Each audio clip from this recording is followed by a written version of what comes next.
Assalamualaikum warahmatullahi wabarakatuh. Anak-anakku sekalian yang dirahmati Allah, marilah kita belajar muatan pembelajaran bahasa Indonesia.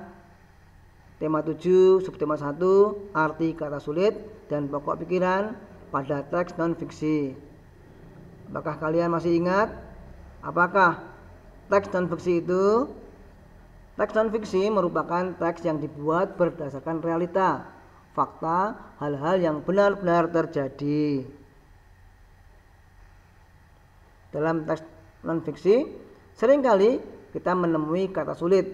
Untuk mendapatkan artinya, kita bisa menggunakan Kamus Besar Bahasa Indonesia, baik secara offline maupun online. Cara mencari arti kata sulit. 1. Siapkan Kamus Besar Bahasa Indonesia. Kalian bisa menggunakan secara offline maupun online. Tentukan kata dasar yang akan dicari. Misal, kita akan mencari arti bersatu, maka kita gunakan kata dasar 1. Carilah sesuai dengan huruf awal dari kata dasar. Jika sudah ketemu, baca dan catatlah makna kata tersebut. Cara menemukan informasi penting. 1. Membaca judul teks. 2. Membaca keseluruhan isi teks. 3. Mencatat hal-hal penting yang belum pernah kamu ketahui. Dan yang terakhir, mencatat ide pokok. Baiklah, sekarang kita akan mencari kata sulit dalam teks bacaan. Sebagai contoh ini, judulnya Suku Bangsa di Indonesia. Sejak dahulu kala, bangsa Indonesia yang hidup dalam keragaman. Kalimat Bhinneka Tunggal Ika pada lambang negara Garuda Pancasila bukan cuma slogan. Penduduk Indonesia terdiri atas beragam suku bangsa, agama, bahasa, adat, dan budaya. Tetapi semua dapat hidup rukun berdampingan. Berdasarkan hasil sensus penduduk BPS tahun 2010, bangsa Indonesia terdiri dari 1331 suku. Berdasarkan sensus itu pula, suku bangsa terbesar adalah suku Jawa yang meliputi 40,2% dari penduduk Indonesia. Suku Jawa ini merupakan gabungan dari suku-suku bangsa di Jawa, yaitu Jawa, Osing, Tengger, Samin, Bawean, Naga, dan suku-suku lainnya. Suku yang paling sedikit jumlahnya yaitu suku Nias dengan jumlah 1.041.925 jiwa atau hanya sekitar 0,44% dari jumlah penduduk Indonesia. Namun, suku-suku Papua yang terdiri atas 466 suku jumlahnya hanya 2.693.630 jiwa atau 1,4% dari jumlah penduduk Indonesia.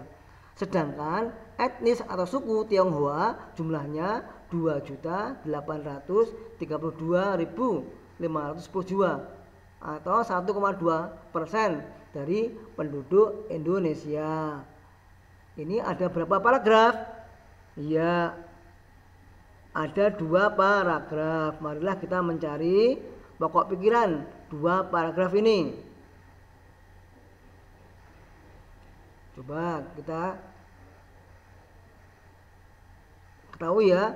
Sekarang kita cari dulu kata sulit dalam teks non-fiksi. Etnis misalnya artinya suku bangsa.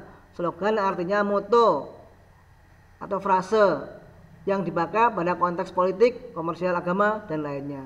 Sebagai ekspresi sebuah ide atau tujuan yang mudah diingat. Pokok pikiran paragraf 1 tadi ya, pokok pikirannya Indonesia hidup dalam keberagaman namun tetap hidup rukun seperti tercantum dalam Bhinneka Tunggal Ika. Paragraf kedua, pokok pikirannya bangsa Indonesia terdiri atas 1.331 suku bangsa. Yang paling banyak suku Jawa, paling sedikit suku Nias. Baik, sekarang kita baca bahasa daerah di Indonesia terancam punah.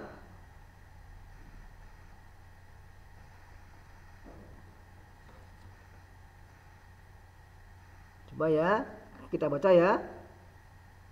Paragraf pertama sudah dibaca. Coba pelan-pelan silakan baca sendiri coba.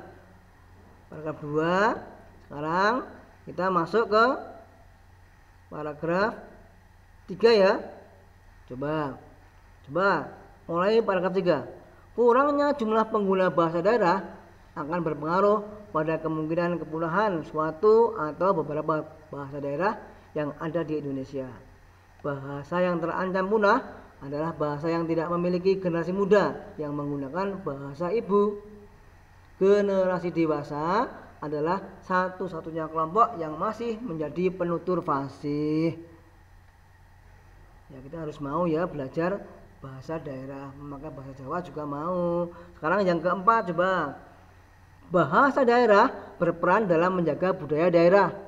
Tata nilai budaya di Indonesia tersimpan dalam kosakata, pantun, cerita rakyat, mitos, legenda, dan ungkapan.